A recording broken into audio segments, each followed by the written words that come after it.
Hi friends, எல்லாருக்கும் வணக்கம். Welcome to Keeth Cooks. இந்த வீடியோவில் நாம் ரொம்ப டேஸ்டியான ஒரு ரெசிபி பார்க்க போகிறோம். என்னென்னு பார்த்தீங்கன்னா, முட்டை காளான் வச்சு, அதாவது கொடைக்காளான் ப்ளஸ் பொட்டேட்டோ வச்சு ஒரு கிரேவி பண்ண போகிறோம்.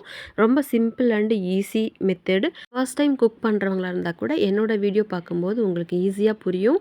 டக்குன்னு நீங்கள் சமையலும் கற்றுக்குவீங்க. கண்டிப்பாக இது ஷூர். நான் வந்து பெருமைக்காக சொல்லலை, உங்களுக்கு புரிகிற மாதிரியும் ஈஸியாகவும் பொறுமையாகவும் நான் சொல்லிக் கொடுக்குறேன். கண்டிப்பாக நீங்கள் ஈஸியாக கற்றுக்கலாம். இந்த வீடியோ ஃபஸ்ட் டைம் நீங்கள் பார்க்குறீங்கன்னா கண்டிப்பாக லைக் பண்ணிவிட்டு என்னோடய சேனலை சப்ஸ்கிரைப் பண்ணி வச்சுக்கோங்க. கூடவே இருக்க பெல் ஐக்கானில் ஆல் ஆப்ஷன் கிளிக் பண்ணி வச்சுக்கோங்க. என்னோடய வீடியோ தொடர்ந்து உங்களை வந்து சேரும். அது போக வீடியோ ஃபுல்லாக பாருங்கள். பிடிச்சிருந்தால் உங்கள் ஃப்ரெண்ட்ஸ் அண்ட் ரிலேட்டிவ்ஸ்க்கு ஷேர் பண்ணுங்கள்.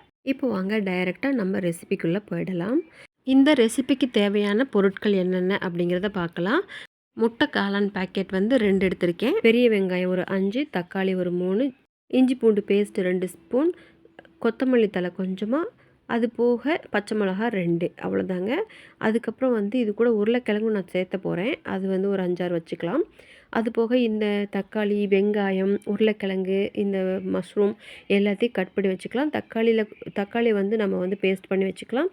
அதே போல் கொஞ்சம் வெங்காயத்தை நம்ம பேஸ்ட் பண்ணி வச்சுக்கலாம். கூடவே தேங்காய் ஒரு 1/4 மூடி அளவுக்கு நல்லா அரைச்சிட்டு அதையும் சேர்த்து பேஸ்ட்டாக வச்சுக்கலாம். சமைக்கிறதுக்கு தேவையான எல்லா இன்க்ரீடியன்ஸும் நம்ம ரெடி பண்ணி வச்சாச்சு. கடாயை அடுப்பில் வச்சுட்டு ஒரு 4 டீஸ்பூன் அளவுக்கு குக்கிங் ஆயில் விட்டுக்கலாம்.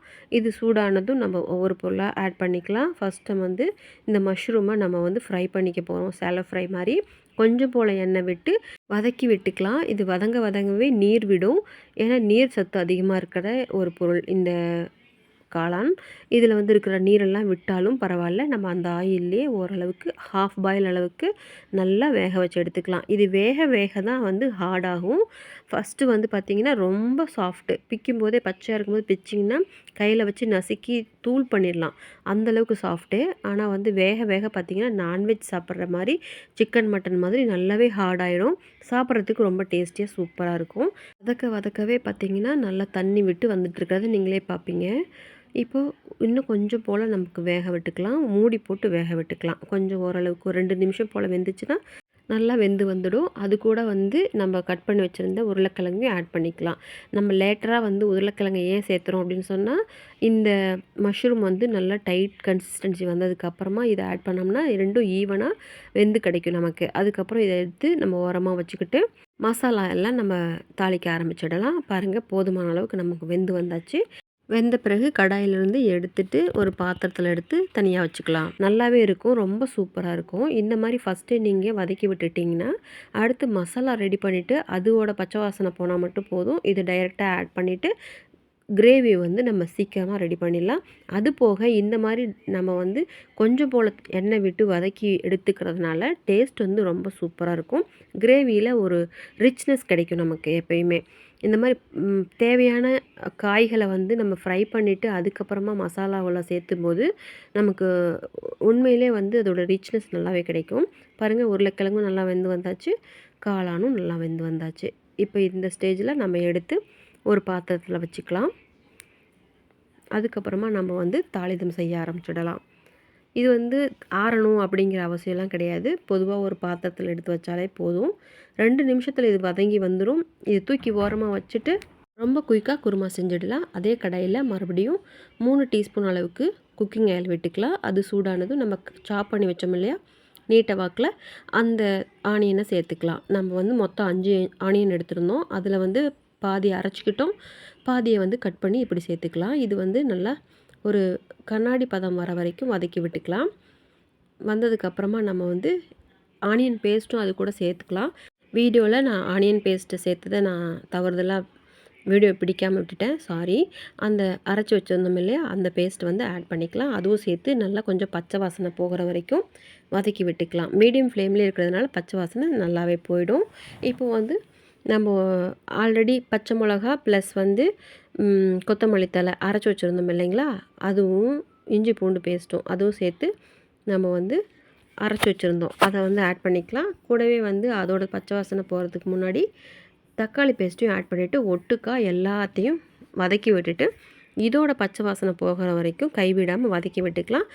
அனல் வந்து மீடியம் ஃப்ளேமில் இருந்ததுன்னா இது தீ பிடிக்காமல் நல்லா நமக்கு டேஸ்ட் நல்லா வரும். ஓரளவுக்கு நல்லா வதங்கி எண்ணெய் பிரிஞ்சு வந்துட்டுருக்கு பார்த்தீங்களா. இந்த ஸ்டேஜில் நம்ம வந்து மசாலாலாம் சேர்த்துக்கலாம். சிக்கன் மசாலா பவுடர் வந்து 1 1/2 டீஸ்பூன் அளவுக்கு நான் ஆட் பண்ணியிருக்கேன். கொத்தமல்லி தூள், மல்லித்தூள் வந்து 2 ஸ்பூன் ஆட் பண்ணியிருக்கேன். இது வந்து கெட்டித்தன்மையை கொடுக்கும், கிரேவினஸ் கொடுக்கும். அதேபோல் வெறும் மிளகாத்தூள் வந்து காரத்துக்கு நான் 2 டீஸ்பூன் அளவுக்கு ஆட் பண்ணியிருக்கேன். காஷ்மீரி மிளகாத்தூள் 1/2 டீஸ்பூன், சால்ட் வந்து சின்ன டீஸ்பூனில் 2 டீஸ்பூன் அளவுக்கு நான் ஆட் பண்ணியிருக்கேன். கரம் மசாலா ஒரு 1/4 டீஸ்பூன் அளவுக்கு ஆட் பண்ணியிருக்கேன். அவ்வளோதாங்க நம்மளோட மசாலா. மேற்கொண்டு காரம், உப்பு தேவைப்பட்டால் ஆட் பண்ணிக்கலாம், இல்லைனா விட்டுறலாம். நான் வந்து மீடியமாக வச்சுருக்கேன், அதுவே போதும். இப்போ வந்து எல்லா மசாலாவும் சேர்த்து நம்ம வெங்காயம், தக்காளி இந்த கிரேவியோட நல்லா மிக்ஸ் ஆகிற மாதிரி வதக்கி விட்டுக்கலாம். இதுவும் மீடியம் ஃப்ளேம்லேயே வதக்கிறதுனால நமக்கு ஈஸியாக அடிப்பிடிக்காமல் டேஸ்ட் மாறாமல் நமக்கு கிடைக்குங்க. அதுக்காக தான் மீடியம் ஃப்ளேம்லே வதக்கிறது. அது மட்டும் இல்லை, நமக்கு கேஸும் மிச்சமாகும். ரொம்ப வேகமாக இருந்ததுன்னா அனல் வந்து பக்கவாட்டில் எல்லாம் போகிறதுனால பாத்திரம் தான் சூடாகும், உள்ளே இருக்கிற பொருள் தான் தீயும். ஆனால் வந்து கேஸ் வேஸ்ட் ஆயிரும். அதனால் நமக்கு இந்த மாதிரி மெயின்டெயின் பண்ணிக்கலாம்.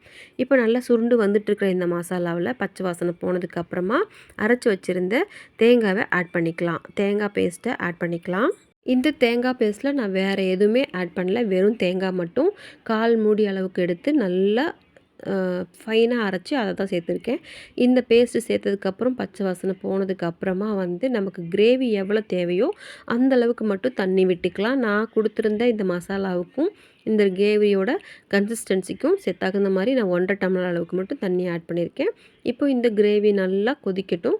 கொதிச்சதுக்கப்புறமா நம்ம வந்து காளான் நல்லா சேர்த்துக்கலாம். ஒரு 5 மினிட்ஸ் ஆட்டம் மூடி போட்டு நம்ம வேக விட்டுக்கலாம். இப்போ வேகும்போது பார்த்திங்கன்னா நல்லா நமக்கு வந்து கிரேவி டைட்டாக கிடச்சிரும் கன்சிஸ்டன்சியோட.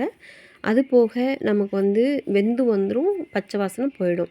இதுக்கப்புறமா நம்ம வந்து ஆல்ரெடி வதக்கி வச்சுருந்த உருளைக்கிழங்கையும் மஷ்ரூமையும் ஆட் பண்ணிக்கலாம்.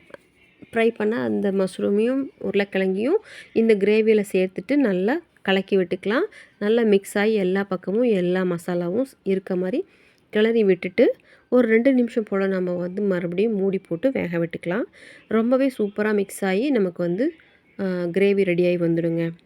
இப்போ நமக்கு வந்து உப்பு, காரம் இல்லை இன்னும் கொஞ்சம் தண்ணி இந்த மாதிரி ஏதாவது தேவைப்பட்டுச்சு அப்படின்னு சொன்னால் நம்ம ஆட் பண்ணிக்கலாம்.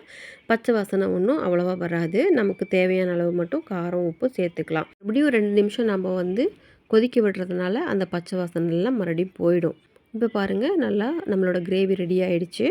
மல்லித்தலை தூவி நம்ம சர்வ் பண்ணிக்கலாம். இது வந்து இட்லி, தோசை, சாப்பாடு எல்லாத்துக்குமே மேட்ச் ஆகும். நான் வந்து இட்லிக்கும் எடுத்துக்கிட்டேன், தோசைக்கும் எடுத்துக்கிட்டேன், அதே போல் சாதத்துக்கும் வச்சு சாப்பிட்டோம். ரொம்ப சூப்பராக இருந்துச்சு. இதே மாதிரி கன்சிஸ்டன்சியில் நீங்கள் விருப்பப்பட்டீங்கன்னா செஞ்சு பாருங்கள். அடிக்கடி காளான் வந்து உங்களோட சாப்பாட்டில் சேர்த்துக்கோங்க, ரொம்ப நல்லது. இந்த முட்டை காளானுக்கு சில பேர்களும் இருக்குது. பட்டன் காளான் அல்லது வந்து குடைக்காளான் அப்படின்னு சொல்லுவாங்க. எந்த வகையாக இருந்தாலும் நமக்கு காளான் வந்து ரொம்பவே நோய் எதிர்ப்பு சக்தி அதிகரிக்கக்கூடிய ஒரு பொருளாக நமக்கு கிடைச்சிருக்கு. அதுபோக புற்றுநோய் வராத அந்த ஒரு புற்றுநோய் அபாயத்தை குறைக்கிற அளவுக்கு காளான்களில் ஆன்டி ஆக்சிடென்ட்கள் நிறையா இருக்குது. பைட்டோ கெமிக்கல்ஸ் நிறையா இருக்குங்க. இது வந்து புற்றுநோய் செல்கள் உருவாக்குறதை தடுக்கிறதுக்கு பயன்படுது. இதய ஆரோக்கியம் நல்லா வலுப்படுதுங்க. செரிமான பிரச்சனைகள் வராமல் பார்த்துக்குங்க. ஊட்டச்சத்து நிறைய இருக்குங்க. காளானில் வந்து விட்டமின்கள், தாதுக்கள் நிறைய இருக்குங்க. அதே போல் ரொம்ப கம்மியான கலோரி கொண்டது இந்த காளான். அதுபோக இந்த வீடியோ பிடிச்சிருந்தா கண்டிப்பாக உங்கள் ஃப்ரெண்ட்ஸ் அண்ட் ரிலேட்டிவ்ஸ்க்கு ஷேர் பண்ணுங்கள். முழு வீடியோ பார்த்தவங்களுக்கு தெரியும் இதோட பயன்கள் எவ்வளோ இருக்குது, என்ன நான் சொல்லியிருக்கேன் அப்படிங்கிறது உங்களுக்கு நல்லாவே தெரிஞ்சிருக்கும். செய்முறை விளக்கமும் உங்களுக்கு புரிஞ்சிருக்கும்னு நான் நினைக்கிறேன். வீடியோ பிடிச்சிருந்தா உங்கள் ஃப்ரெண்ட்ஸ் அண்ட் ரிலேட்டிவ்ஸ்க்கு ஷேர் பண்ணுங்கள். வீடியோவுக்கு மறக்காமல் ஒரு லைக் பண்ணுங்கள். வீடியோவுக்கு ஒரு லைக் பண்ணிவிட்டு என்னோடய சேனல் வீடியோ பிடிச்சிருந்ததுன்னா சப்ஸ்கிரைப் பண்ணி வச்சுக்கோங்க.